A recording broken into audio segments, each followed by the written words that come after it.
ಪ್ರಿಯರಾದವರೇ, ಯೇಸು ಕ್ರಿಸ್ತನು ನಿಮ್ಮನ್ನು ಆಶೀರ್ವದಿಸಲಿ, ನೀವು ಎದುರು ನೋಡಿದಂಥ ಆಶೀರ್ವಾದಗಳನ್ನು ಅನುಗ್ರಹಿಸಲಿ.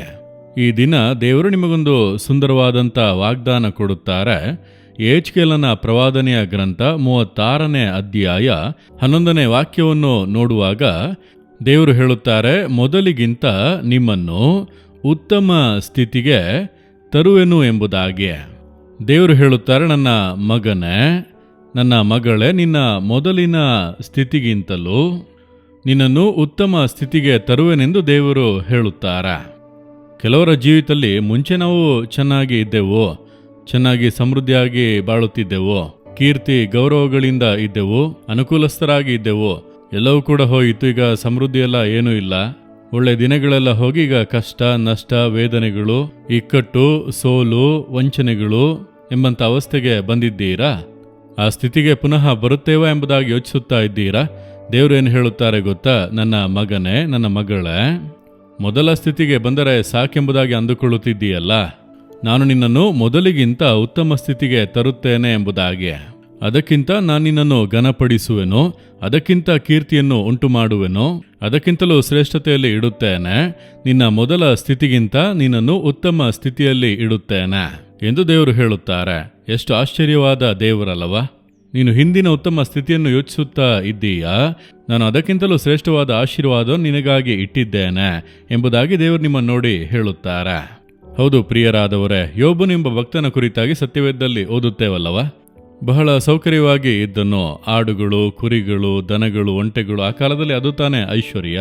ಮಂದೆಗಳು, ಅನೇಕ ಸೇವಕಿಯರು ಎಲ್ಲವನ್ನು ಕಳೆದುಕೊಂಡ. ಶರೀರದ ಆರೋಗ್ಯವನ್ನು ಕಳೆದುಕೊಂಡ. ಆ ರೀತಿ ಉತ್ತಮ ಸ್ಥಿತಿಯನ್ನು ಕಳೆದುಕೊಂಡು ಈಗ ಅವರ ಗುರುತೆ ಸಿಗದಷ್ಟು ಮಟ್ಟಿಗೆ ಅವರು ಬಾಧಿಸಲ್ಪಟ್ಟು ಅವರ ಮಕ್ಕಳನ್ನು ಕಳೆದುಕೊಂಡು, ಆಸ್ತಿಯನ್ನೆಲ್ಲ ಕಳೆದುಕೊಂಡು, ಹೆಸರೆಲ್ಲ ಹಾಳಾಗಿ ಅವನನ್ನು ಪರಿಹಾಸ್ಯ ಮಾಡುತ್ತಾರೆ, ಕೇವಲವಾಗಿ ಮಾತನಾಡುತ್ತಾರೆ, ಬೂದಿಯಲ್ಲಿ ಕುಳಿತಿದ್ದಾನೆ. ಆಗ ಹಿಂದಿನ ದಿವಸಗಳನ್ನು ಯೋಚಿಸಿ ನೋಡುತ್ತಾನೆ. ಅಂತಹ ಸ್ಥಿತಿ ಪುನಃ ಬರುತ್ತದಾ? ಎಲ್ಲವೂ ನಷ್ಟವಾಯಿತು ಎಂಬುದಾಗಿ ಅಂದುಕೊಳ್ಳುತ್ತಾನೆ. ಆದರೆ ದೇವರು ನೋಡಿರೆ ಅವನ ದುರವಸ್ಥೆಯನ್ನು ನೀಗಿಸಿ ಸೌಖ್ಯ ಕೊಟ್ಟು ಅವನ ಮೊದಲ ಸ್ಥಿತಿಗಿಂತ ಉತ್ತಮವಾದ ಸ್ಥಿತಿ, 2ರಷ್ಟು ಆಶೀರ್ವಾದ ದೇವರು ಅವನಿಗೆ ಅನುಗ್ರಹಿಸಿ, ಯಾವ ಜನರ ಮುಂದೆ ಅವನು ಹೀನೈಸಲ್ಪಟ್ಟನೋ ಅದೇ ಜನರ ಮುಂದೆ ಕೀರ್ತಿ ಘನತೆಯಿಂದ ಮೇಲೆತ್ತಿದರು. ಅದೇ ದೇವರೇ ಹೇಳುತ್ತಾರೆ, ನನ್ನ ಮಗನೇ, ಮಗಳೇ, ಮೊದಲ ಸ್ಥಿತಿಗಿಂತ ನಿನ್ನನ್ನು ಉತ್ತಮ ಸ್ಥಿತಿಗೆ ತರುವೆನೋ. ಅದಕ್ಕಾಗಿ ಯೇಸು ಶಿಲುಬೆಯಲ್ಲಿ ರಕ್ತ ಸುರಿಸಿ ಸತ್ತು ನಮಗೋಸ್ಕರ ಬಲಿಯಾಗಿ ಜೀವದಿಂದ ಎದ್ದನು. ನಂಬಿಕೆಯಿಂದ ದೇವರೇ, ಈ ವಾಗ್ದಾನ ನನಗಾಗಿ. ದೇವರೇ, ನೀವು ನನ್ನನ್ನು ಮೊದಲ ಸ್ಥಿತಿಗಿಂತ ಉತ್ತಮ ಸ್ಥಿತಿಗೆ ತರುತ್ತೀರಿ, ನಾನದನ್ನು ನಂಬುತ್ತೇನೆಂದು ಹೇಳಿರಿ, ಅದ್ಭುತಗಳನ್ನು ಕಾಣುವಿರಿ. ದೇವರೇ, ಮೊದಲ ಸ್ಥಿತಿಗಿಂತ ಉತ್ತಮ ಸ್ಥಿತಿಗೆ ತರುತ್ತೇನೆಂಬುದಾಗಿ ವಾಗ್ದಾನ ಮಾಡಿದ್ದೀರಲ್ಲ, ನಾನದನ್ನು ನಂಬುತ್ತೇನೆ, ನನಗೆ ಅದ್ಭುತವನ್ನು ಮಾಡಿರಿ. ಯಾರ್ಯಾರು ಆ ರೀತಿ ಪ್ರಾರ್ಥಿಸುತ್ತಾ ಇದ್ದಾರೋ ಈ ಮಗನನ್ನು, ಈ ಮಗಳನ್ನು ಹಾಗೆ ಆಶೀರ್ವದಿಸಿ. ಯೇಸುವಿನ ನಾಮದಲ್ಲಿ ಆಮೇನ್, ಆಮೇನ್.